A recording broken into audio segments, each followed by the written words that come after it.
Matos perguntou: eu treino há 3 meses, já posso competir? De verdade, eu acho muito complicado. Senhor Bandeira me pergunta: tenho 15 anos e na minha cidade não tem competição para adolescente. Qual é um bom tempo para se preparar para a competição? E aí? Vou competir. Quanto tempo?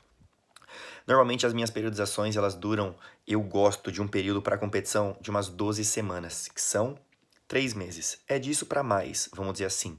Ou, se de repente é algo muito longo, eu gosto de atingir um pico competitivo, aí tem um declínio, uma fase de déficit, de repente outro período para eu atingir realmente o pico competitivo, dependendo se for muito longo. Então é periodização em cima de periodização.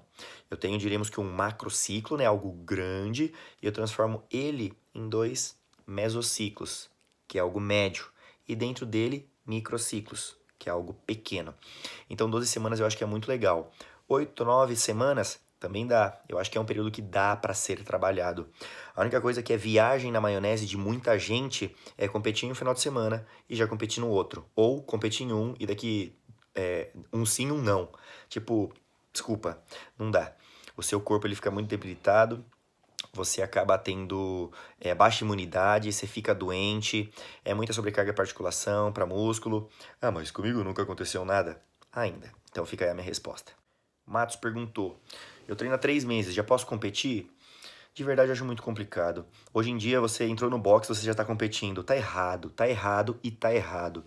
As pessoas elas não têm um mínimo de às vezes de coordenação ou controle do movimento já estão competindo. De verdade, se aconteceu isso já com você, eu peço desculpa, mas isso pra mim não é uma atitude que o coach tem que incentivar. De verdade. Ah, mas é que não tem mais é que. Dentro da competição você não tem controle sobre muita coisa. Aquela euforia, aquela loucura faz aluno fazer errado. A última competição que eu fui, tinha um cara fazendo snatch só com a barra tudo torto, mano. Ele descia e voltava, descia e voltava. Tava me dando uma agonia, uma agonia. E um monte de gente dando risada. Ou eu ria junto, iria rir, ou eu fiz o que eu fiz. Quando acabou a prova, eu tava rezando pra Deus pra acabar logo. Só que eu sabia que era 50 snatch. Ele fez tudo. Jesus amado. Ele saiu da prova, eu pedi licença, perguntei o nome dele e perguntei quanto tempo ele treinava. 3 meses. Aí eu falei, eu posso te dar uma dica? Ele falou, pode. Ele nem me conhecia e pra mim isso não era importante. Pra mim o importante era dividir aquele conhecimento com ele.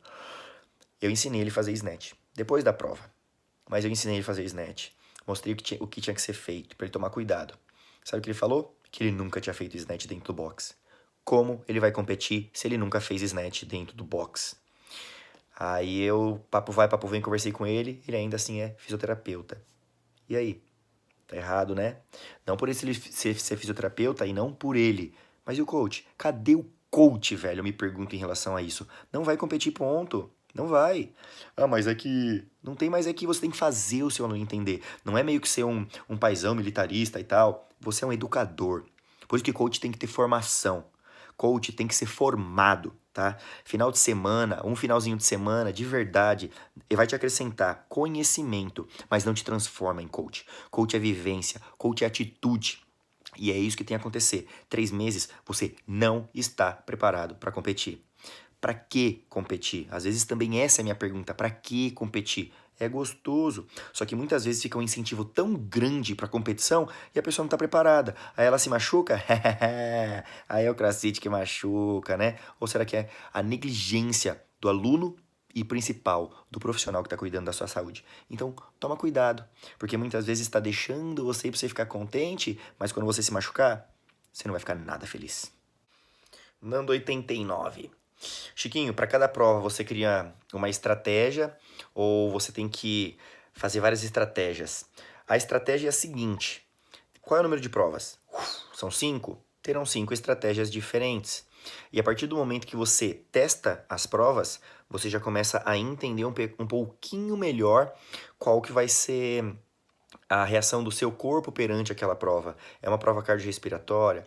É uma prova rápida, de média duração, de longa duração? Quais são os movimentos que vai ter ali? Eu tenho facilidade, eu tenho dificuldade? Então, tudo isso influencia de verdade e muito na estratégia das provas. Se tem alguma coisa que você tem dificuldade, e aí? É algo que dá para eu melhorar até o dia da competição? Ou é o que eu falo, velho, ferrou, velho, ferrou. Tipo, eu fui numa competição uma vez no Monster Games. Se eu não me engano, tinham que fazer, não lembro direito, tá? Acho que eram 15 muscle up. Aí depois eram 10 hang squat snatch com 96 quilos, acho que eram 215 libras. E depois mais 15 muscle up pra fechar. Foi uma prova que eu ajudei o Fabinho a arrumar a gola dele. Se eu me enganei na prova, desculpa. Eram 15 ou 10 muscle ups. O hang snatch, pra mim, esse volume, depois do número de muscle up e perante ao time cap, era muito alto. Então não tinha como eu melhorar tanto a minha força, porque minha máxima é 245. Na prova, 215. Só que, de verdade, custou muita energia. Eu não consegui terminar a prova. Se eu voltasse pros muscle up, eu arregaçava, mas essa carga me limitou. Sem problema, tenho que voltar pro box e treinar mais, com segurança, periodização em cima de periodização, para melhorar realmente esse movimento, que no caso eu especifiquei um snatch, mas poderia ser qualquer outro, às vezes mobilidade, tudo isso.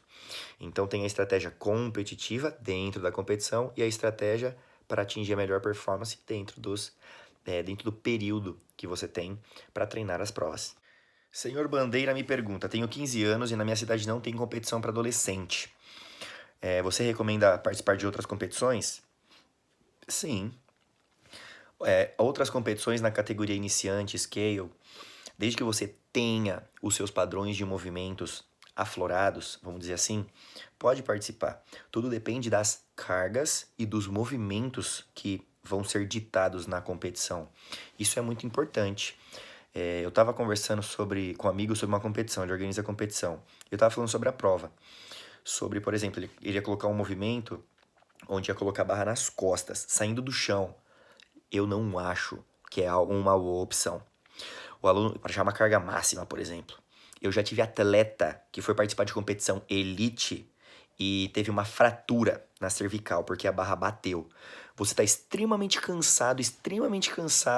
Às vezes, meninas de top, às vezes os caras sem camisa, tem que fazer um clean, jogar para trás e de repente fazer, sei lá, uma máxima de overhead, o que for.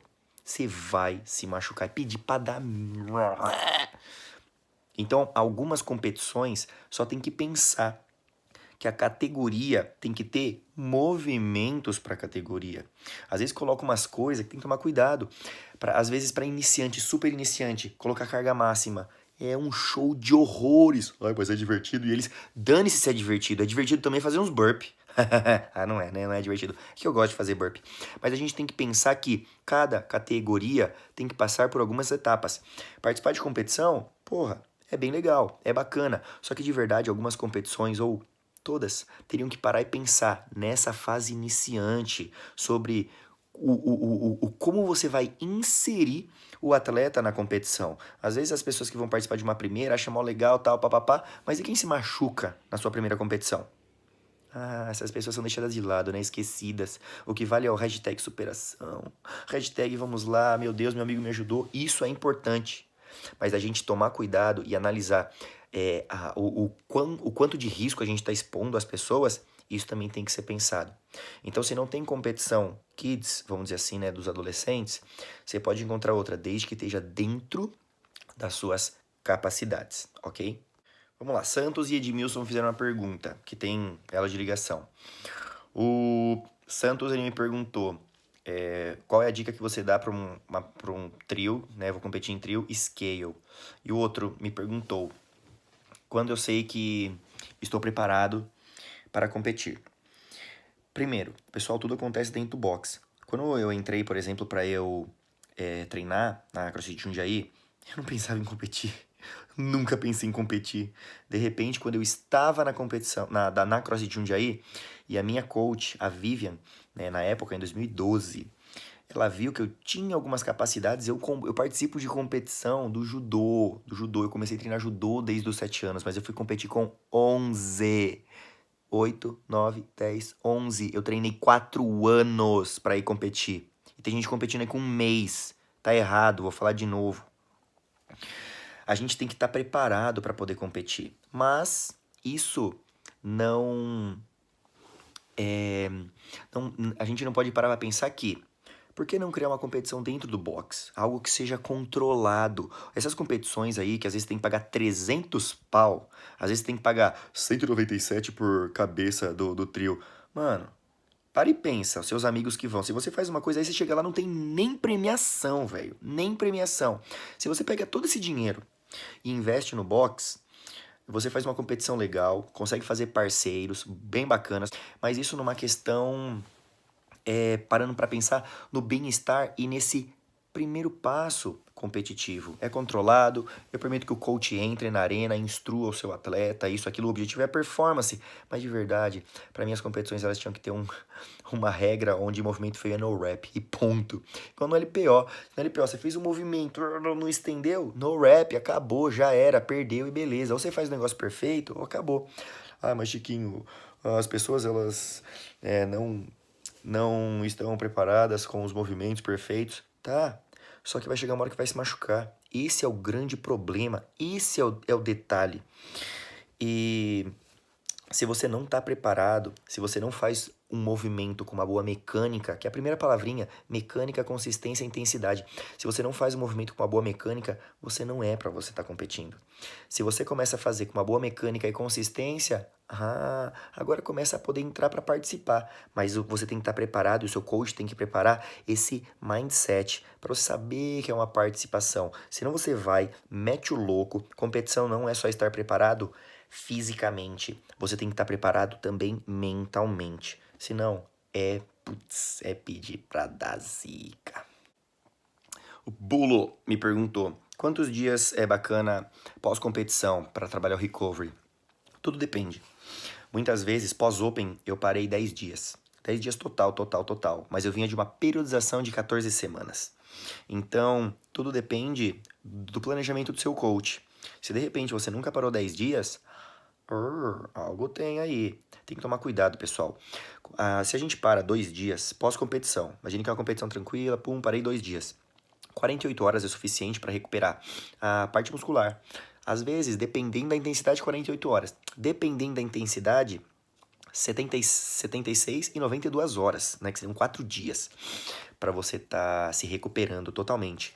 Só que a gente vai treinando, o músculo recuperou, beleza. E as articulações? E vou dividir para vocês aqui um detalhezinho. Uma vez, eu tava treinando e não parava de treinar. Segunda a segunda eu treinava. Comecei a ficar com uma dor no meu tríceps. E parava um pouquinho, descansava de domingo. Só de domingo às vezes eu parava. Senão eu ia correr. Era virgem no começo. Eu sei, eu devia descansar. Mas hoje eu falo pra vocês coisas que eu aprendi. Eu falo com convicção, porque essa é a minha vivência. E eu tava com essa dor no tríceps. E eu nunca vou esquecer, o Thiago Reck, brotherzaço, tenho contato com ele até hoje. Tava me devendo uma visita. Ele chegou e falou assim, ó, Javier, na época era Javier, pessoal, não era nada de Chiquinho, era Javier. Javier, quando foi a última vez que você parou? Falei, Ti, foi domingo passado, velho, parei. Não, Javier, quando foi a última vez que você parou, mano? Uma semana, 10 dias. Falei, nunca parei, Ti. Falou, pois é, Javier, para. Para e descansa. O nível, né, a intensidade que você treina, você tem que parar. E aí eu parei, mas foi difícil, velho. Foi difícil. E sabe o que aconteceu? Quando eu voltei melhor ainda. Para 10 dias, o nosso corpo ele perde um monte de coisa. Perde resistência, perde um pouquinho de condicionamento. Quando você volta, você recupera muito rápido. Mas é como se você tivesse colocado o seu celular na bateria e a bateria tivesse acima de 100%. Você volta com muita energia. Por quê? Porque o corpo voltou ao 100%. Às vezes, parar só 2 dias, você tá sempre naquele 70%, 70%, 70%. E até quando você ficar com seu 70%? Até quando? Bom, hoje o Pergunte ao Chiquinho fica por aqui. Tem várias outras perguntas, vou dividir em alguns módulos aí. Foram mais de 30 perguntas, mas eu acho que ficou um conteúdo bem interessante para vocês. Às vezes eu falo um pouquinho bravo, porque eu imagino coisas que podem acontecer de ruim com você. Então, de verdade, leva isso em consideração. Eu tô aqui para te ajudar a evoluir, seja no seu box, seja para você chegar à competição de uma maneira saudável, de uma maneira segura. Até mais. Compartilhe o vídeo.